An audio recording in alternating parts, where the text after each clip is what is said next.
Alright, good morning class. Today we will discuss the last topic for this semester on cultural studies, which is cultural studies in film. So to refresh your memory, we will look at the basic elements. There are 5 basic elements that is called the circuit of culture, and if you still remember those 5, they are representation, identity, production, consumption, and regulation. So any kind of discussion or analysis on either novel or cultural phenomena, drama, poetry, or anything that are related to any of these 5, then you can call those discussions as a cultural studies.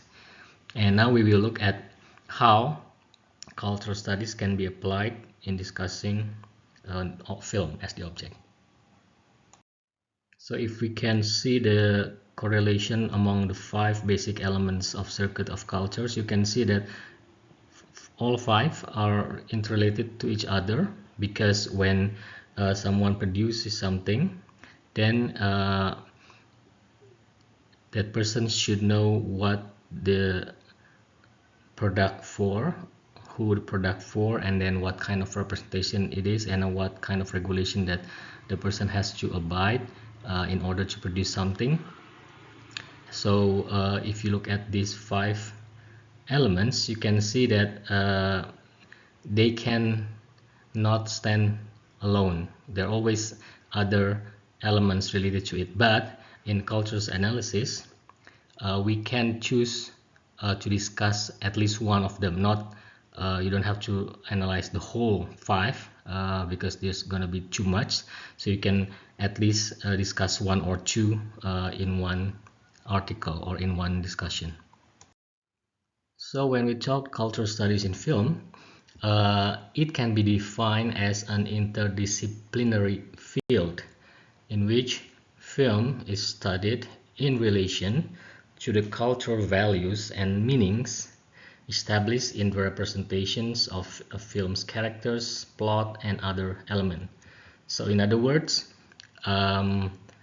we discuss film by looking at its cultural values and meanings. Through what? Well, of course, if you look at film, you can focus on the character or the plot or the conflicts or other elements that represent cultural values and meanings. And cultural studies itself engage various values, identities, and norms in culture, which can relate to social class, gender, ethnicity, and others, among other things. So it can be seen that film can, of course, be one of the richest object to analyze in terms of cultural studies, because in films you can visualize almost anything, and you can deliver any message to anyone who consume your product or your film in this case. And so just like any other cultural studies purpose, of course in cultural studies we are looking for the relation of culture and power, because cultural studies plays with ideology, with power, how the power can control whatever it is being produced, and how the people resist or struggle against the power, and how the power tries to keep its power by doing things that can be accepted by the people, and so on. So it's like this constant like tug of war between the powerful and the people. And this study, this cultural studies in film, states that cultural forms are inherently used to shape values, beliefs, habits, tastes, and behaviors that play out as the focus of media and films. So maybe the word that is quite unfamiliar is inherent. Inherent, it means in Indonesian sudah terinstall sejak dari pabrik gitu ya. Jadi bentuk-bentuk budaya itu sudah dari sananya itu pasti akan digunakan untuk membentuk values, beliefs, habit, dan sebagainya. Jadi bentuk budaya itu lah akar dari segala values, beliefs yang muncul dalam berbagai bentuk, dalam hal ini film. So essentially, cultural studies in film view cultures as the constant interaction of culture and power. Jadi esensinya adalah kita melihat film dan bagaimana film ini kita lihat dari sudut pandang cultures-nya sebagai suatu tempat interaksi yang terus-menerus antara budaya dan kuasa. So CS in film historically originated from various approaches to film study that had come up earlier. So there's a mix of semiotics, also there are discussion using Marxism and several other film theories, including post-structuralism and social theory. So basically, maybe if you still remember that cultural studies has its own theory. Cultural studies always borrows theories from other field of knowledge that already established. So that's why when we talk about CS in film, it's pretty much the same. So cultural studies in film takes approaches that has been used in film studies like semiotics, Marxism, and so on. The difference is that they focus now on a sort of the interaction between culture and power within the film. So to conclude, in other words, cultural studies film theory is a form of film theory or study in which cultural practices are examined in relation to their impact on film and film class. And I want to show you one example of cultural studies analysis on film. So this is based on my own writing. So I watched this film like decades ago, but I also wrote some narration about this film years ago, but I just not finished, but I managed to come back to it after several years, and I just submitted, and it has been published. So the title of my analysis is Jiro Dreams of Sushi, a circuit of shokunin. So the object of this film, of course, every time you choose this cultural studies in film, you have to first choose the object, which is the film, and I chose this documentary titled Jiro Dreams of Sushi, produced in 2011 by David Gelb. And the circuit of culture I focus on are production and consumption. And this article has been published in Lingua Cultural Journal number 17, volume 7, number 1 in 2023.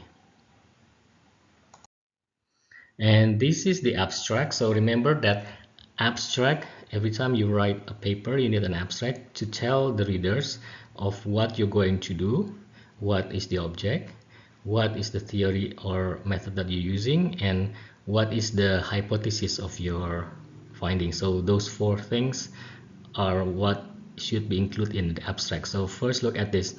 The first sentence I mentioned about the object. So I said that there's this research look at David Gelb's 2011 documentary titled Jiro Dreams of Sushi from the shokunin concepts perspective. So the second thing I mentioned is the concept that I'm going to focus on, which is shokunin. And then I mentioned the theory, which is circuit of culture.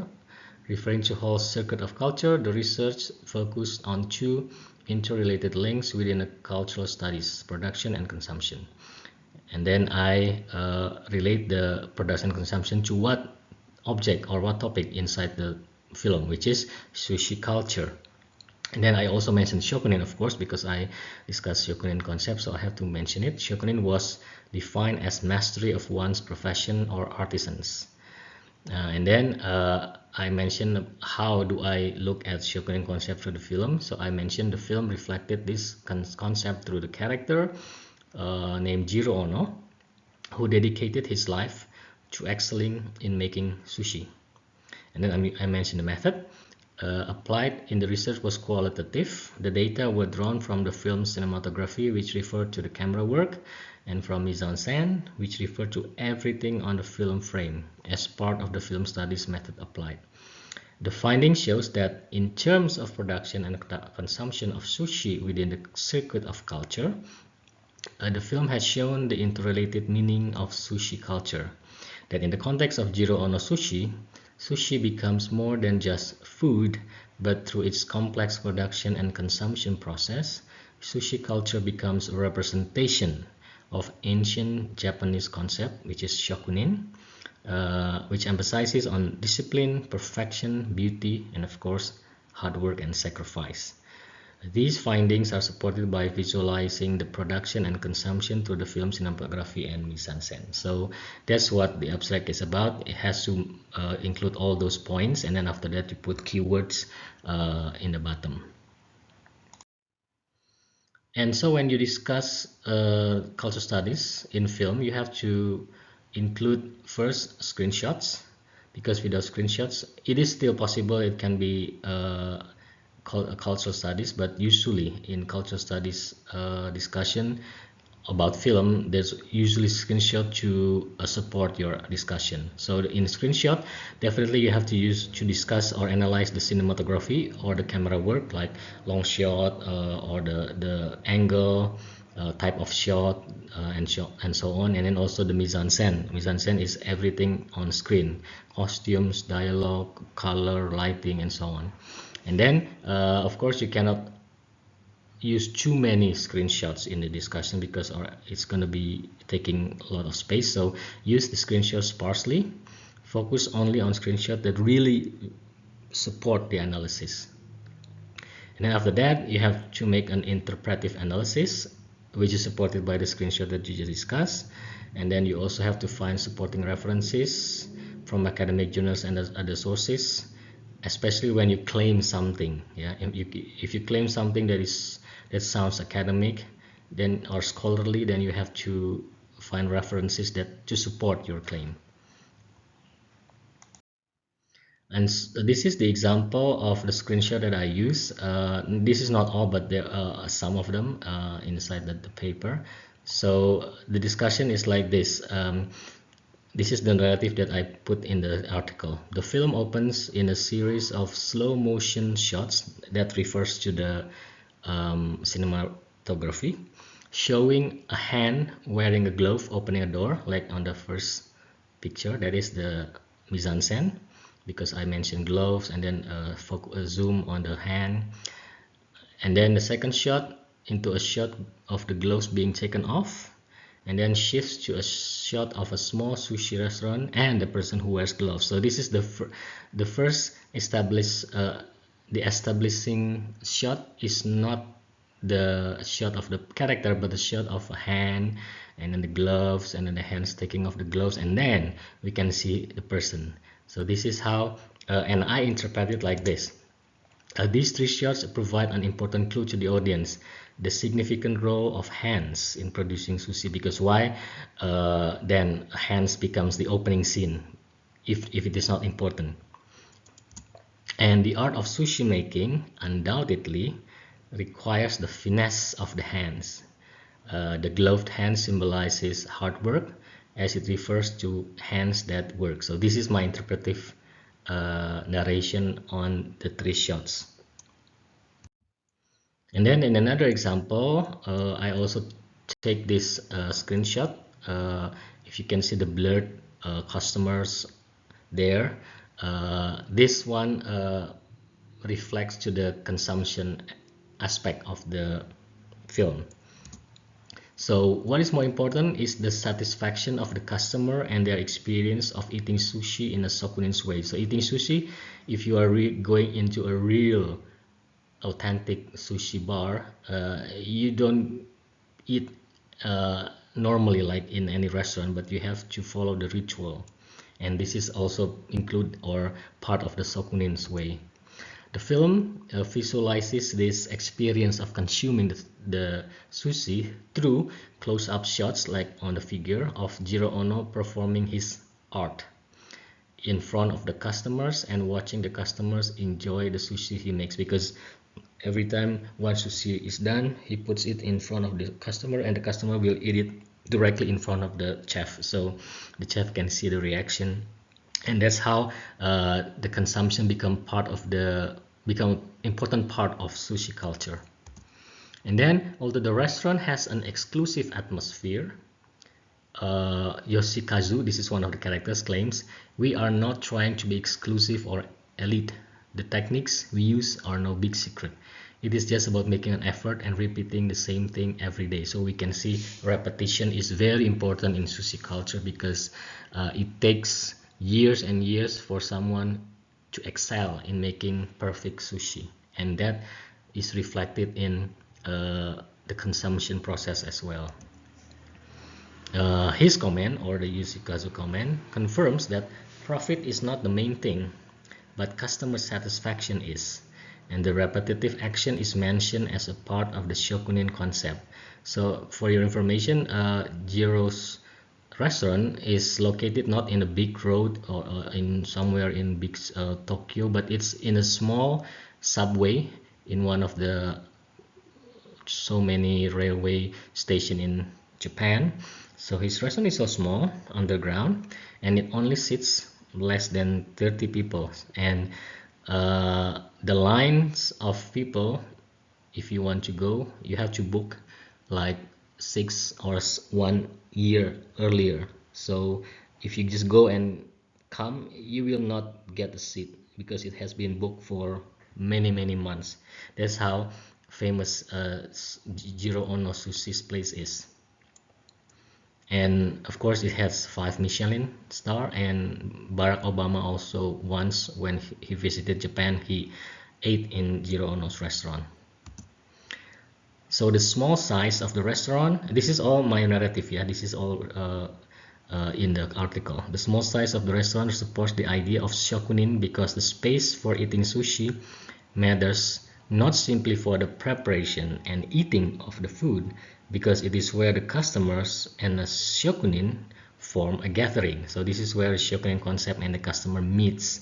The excellence of the chef, sushi chef, when making the sushi, and all his training for years are reflected and finally accumulated when he is in front of the customers who enjoy the food and the process of making the food itself. So it means that the smaller the space, the better it is to create intimacy between the sushi chef and the customers, because we can literally see the movement of the hands, the finesse of how the sushi is made, how he cuts the fish in such a way and then present it in front of you, and then you just eat it right away. So it's like watching an orchestra, because usually there are like in a drama, there's act 1, act 2, and act 3. Act 1 is the food that is appetizer, and then act 2 is the main, and then act 3 is the dessert, something like that. So if you go to real authentic sushi, it will be like that. It's like watching an orchestra, and you pay it like in a package, like a package of meal package, and then you got, let's say, 15 or 20 sushi. And of course, as with the price, it's quite expensive, yeah. Maybe you have to spend more than 1 million, maybe 2-3 millions just to eat one package of sushi in his place. So I would like you to read the whole article, which you can find. If you cannot click the link, just browse the Google Jiro Shokunin Sutandio, my name, and then you will come up with the article, or you can just copy this and find it. So I would say that this is the best way to show you how to make an article on culture studies in film, because you have the example. And of course, this is not the only best way, yeah. There are so many other ways how to discuss a film based on cultural studies, but this is just one example, just for you to get an idea of how it is made. All right, so for next week, we will have a group assignment. The first one, you have to make a brief outline of a film studies analysis through a film. In the outline, please state the following. So I do not ask you to write a full paper, yeah, not a full paper like I did, but just an outline. The outline includes a possible title of the article. So what could be the title is. Remember, the title should reflect what you are doing in the analysis. And then the second one, you also have to mention what circuit of culture that you focus on, and then you state a short synopsis of the film, and the most important part is the short analysis of the film. So how you going to interpret the film in terms of the cultural values, just like I did in Shokunin. So when we look back to the previous description of the definition of CST, film theory, it means that you're discussing the cultural values, ideology, or norms, beliefs in the film. And the one that I chose is Shokunin concept. It's a very Japanese cultural thing, and that's what I mean by the core analysis. Yeah, so what kind of cultural aspects or beliefs or norms that you're going to discuss, or you want to raise from the film, and then find a screenshot that you think support